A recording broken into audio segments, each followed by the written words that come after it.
Good morning বন্ধুরা, কেমন আছো? নিশ্চয়ই সবাই ভালো আছো। আজ আমাদের পুরীতে দ্বিতীয় দিন। তো আমরা সকালবেলা উঠে ঘুম থেকে, কালকে তো মরার মতো ঘুমিয়েছি, তো ঘুম থেকে উঠে একটু চা খেতে এসেছি। এই যে এটা আমাদের হোটেলের পেছন দিকটা, এখান দিয়ে একটা গেট আছে, তো এইখানে আমরা চা খেতে এসেছি। এইবারে আমরা যাব একটু সমুদ্রে স্নান করতে।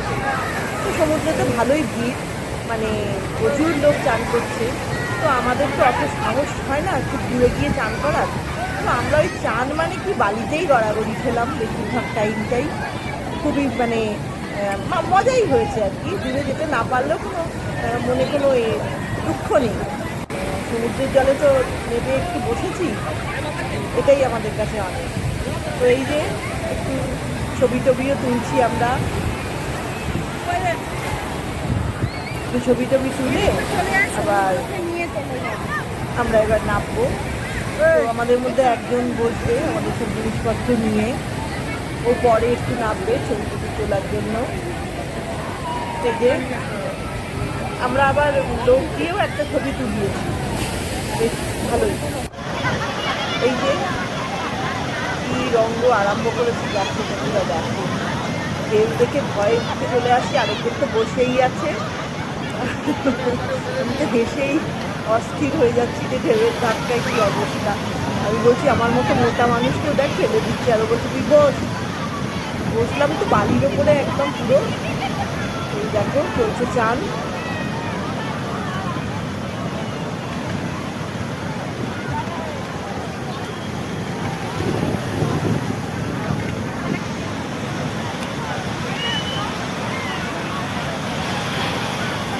মাঝে মাঝে আমার একটু ইচ্ছে করছিল এগিয়ে এগিয়ে যাই, কিন্তু সাহসেই তুলবে না, সামলাতেই পারছি না এত ঢেউয়ের ধাক্কা। মানে তারপরে চিন্তা করলাম দরকার নেই বাবা, তুই এখানে হাত পা ভেঙে পড়ে থাকলে মুশকিলে পড়ে যাবে। তো এবারে আমরা চলেছি মানে হোটেলে গিয়ে একটু ফ্রেশ ট্রেশ হয়ে চান টান করে তারপর এখন চলেছি আমরা টোটা গোপীনাথের উদ্দেশ্যে।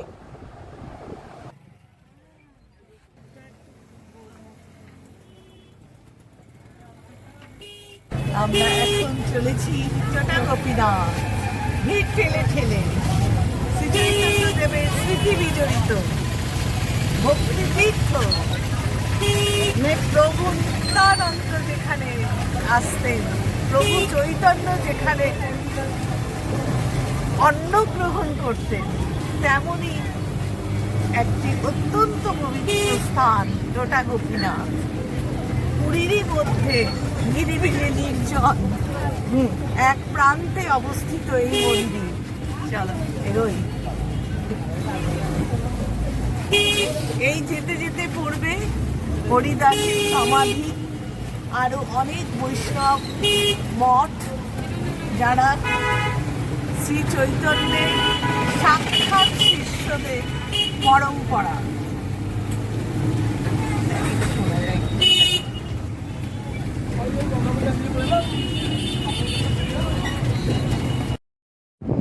এই যে আমরা টোটা গোপীনাথে পৌঁছে গেছি। আচ্ছা, টোটা গোপীনাথ সম্পর্কে অল্প একটু কিছু বলি। রাধাকৃষ্ণের মন্দির তো অনেক দেখেছেন, কিন্তু কৃষ্ণ বিগ্রহ বসে আছেন এমন মন্দির কি দেখেছেন কেউ? একমাত্র পুরীর এই মন্দির ছাড়া এমন নজির কোথাও নেই। এই মন্দিরে বিগ্রহ কৃষ্ণ কিন্তু বসে আছেন। শুরুতে এই গোপীনাথ কিন্তু দাঁড়ানো অবস্থাতেই ছিলেন, বসেছেন অনেক পরে, এবং বসেছেন গদাধর পণ্ডিতের জন্যই। শ্রীচৈতন্যদেবের ঘনিষ্ঠতম পার্ষদ ছিলেন পণ্ডিত গদাধর মিশ্র। তার বাবার নাম ছিল মাধব মিশ্র এবং মায়ের নাম রত্না দেবী। শ্রীকৃষ্ণের সেবা এবং পরবর্তীকালে মহাপ্রভুর সেবাই তার ধ্যান জ্ঞান ছিল। বৈষ্ণব শাস্ত্র অনুসারে গদাধর গোস্বামীকে রাধারানীর অংশ বলে চিহ্নিত করা হয়েছে। ওড়িয়া ভাষায় টোটা শব্দের অর্থ হলো বাগান। আর এইখানেই যে কৃষ্ণমূর্তি, সেটি শ্রীচৈতন্যদেবের বালি খুঁড়ে পেয়েছিলেন এবং নাম দিয়েছিলেন গোপীনাথ। আর এই গোপীনাথের সেবার ভার তিনি দিয়েছিলেন তার ঘনিষ্ঠতম পার্ষদ গদাধর পণ্ডিতকে। তো এই সেবার দায়িত্ব পেয়ে তো তিনি খুবই আনন্দিত হয়েছিলেন। শোনা যায় এরপর এই মন্দির থেকেই হারিয়ে যান মহাপ্রভু শ্রীচৈতন্যদেব। এই সংবাদে গদাধর শোকে পাথর হয়ে যান। ধীরে ধীরে তিনি অসুস্থ হয়ে পড়েন। এমনই অবস্থা হয় যে উঠে দাঁড়ানোর শক্তিটুকুও তিনি হারিয়ে ফেলেন। কিন্তু এবার তিনি গোপীনাথের সেবা করবেন কি করে? তখন তিনি এক সেবকের খোঁজ শুরু হলো। গদাধরের এক শিষ্য মামু ঠাকুরকে এই বিগ্রহের সেবার ভার দেবেন বলে তিনি ঠিক করেন। কিন্তু গোপীনাথ গদাধর ছাড়া অন্য কারোর হাতে সেবা তিনি নেবেন না। একদিন ভোরবেলা মন্দিরের দরজা খুলে গদাধর অবাক হয়ে যান। মন্দিরের দরজা খুলে দেখেন দাঁড়ানো গোপীনাথ বসে পড়েছেন। তিনি অবাক হয়ে ভাবতে লাগলেন, এমন অসম্ভব কাণ্ড কি করে সম্ভব হলো? সেই থেকে এই মন্দিরের গোপীনাথ বসেই আছেন।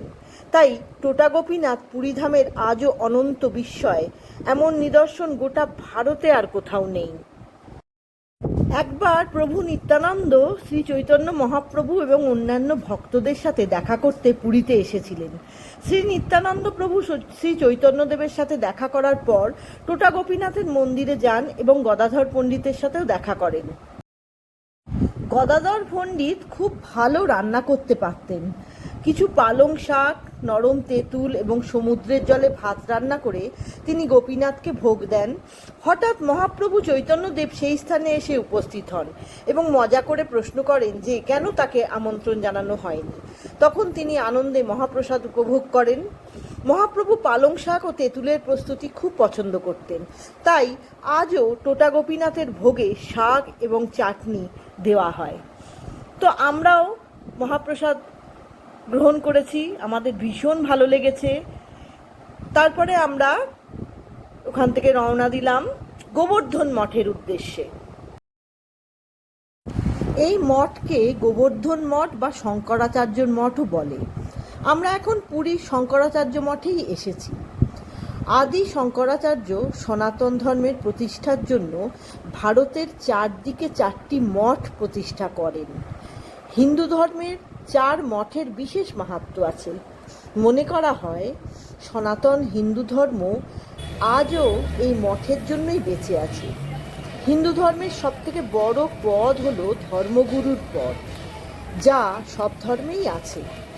হিন্দু ধর্মে এই পদ আরম্ভ করেন আদি শঙ্করাচার্য। তিনি ছিলেন এক মহান দার্শনিক এবং ধর্মপ্রবর্তক। আদি শঙ্করাচার্য এই 4টি মঠ বাদেও তিনি 12 জ্যোতির্লিঙ্গের স্থাপনা করেন পুরো দেশে। এই 4টি মঠ প্রতিষ্ঠা করার পর তিনি তার 4 প্রধান শিষ্যকে এই মঠগুলির পরিচালনার দায়িত্ব দেন। এবার জানা দরকার মঠ মানে কি। আচ্ছা, মঠ হলো সেই জায়গা যেখানে গুরু তার শিষ্যকে শিক্ষা, দীক্ষা, দণ্ড এবং উপদেশ দেন। এই মঠগুলি আজও 4 শঙ্করাচার্যের নেতৃত্বে সনাতন হিন্দু ধর্মের প্রচার করে চলেছেন এবং এই শঙ্করাচার্য গুরু তাদের জীবনকালে তার সবথেকে যোগ্য শিষ্যকে মঠের উত্তরাধিকারী ঠিক করেন। ভারতের 4 প্রান্তে 4টি মঠ হলো: 1 জ্যোতির্মঠ উত্তরাঞ্চলের বদ্রীনাথে, 2 হচ্ছে গোবর্ধন মঠ ভারতের পূর্ব দিকে ওড়িশা রাজ্যের পুরীতে, 3 হচ্ছে শৃঙ্গেরি মঠ দক্ষিণ ভারতের কর্ণাটকে, আর 4 নম্বর হচ্ছে দ্বারকা মঠ গুজরাটের দ্বারকা ধামে এই মঠ। এই মঠ আবার সারদা মঠ নামে পরিচিত। এইসব মঠের প্রধানকে শঙ্করাচার্য বলা হয়। উপাধিটি আদি শঙ্কর থেকেই এসেছে। এখানে প্রথম শঙ্করাচার্য ছিলেন, মানে এই পুরীতে আর কি, পদ্মপাচার্য। আর বর্তমান শঙ্করাচার্য হলেন স্বামী নিশ্চলানন্দ সরস্বতী। এই মন্দির জগন্নাথ মন্দিরের সাথে যুক্ত। এখানে আদি শঙ্কর দ্বারা প্রতিষ্ঠিত গোবর্ধননাথ কৃষ্ণ এবং অর্ধনারেশ্বর শিবের শ্রীবিগ্রহ আছে। এই গোবর্ধন মঠে থাকার ব্যবস্থাও আছে। এই মঠের মহাবাক্য হল প্রজ্ঞানম ব্রহ্ম। এই যে অর্ধনারেশ্বর শিবের এখন দেখা যাচ্ছে, আর এই যে কুয়োটা, এটাও 2500 বছর আগের। এখানের ইতিহাস বেশ ভালো, মানে জানার মতো। পারেন যদি একবার আপনারা পুরীতে আসলে এই শঙ্করাচার্যের মঠে একবার ঘুরে যাবেন, খুবই ভালো লাগবে। তো আমরা এইসব ঘুরে টুরে নিয়ে দেখে টেখে কিছুক্ষণ বসলাম। বসার পরে এই যে দেখুন, এটা হচ্ছে অর্ধনারেশ্বর শিব। যাই হোক, এই করতে করতে আমরা পুরোটাই ঘুরলাম। খুবই সুন্দর, দেখে ভালো লাগবে। আবার এখানে থাকার ব্যবস্থাও আছে। তো আমরা এবারে রওনা দেব, অনেকক্ষণ হয়ে গেছে। হোটেলে এসে একটু ফ্রেশ হয়ে নিয়ে এবার সন্ধেবেলা আমরা বসেছি সমুদ্রের ধারে। এই যে বালির সব মূর্তি তৈরি করে, এগুলো দেখছি। রাতের সমুদ্র সুন্দর।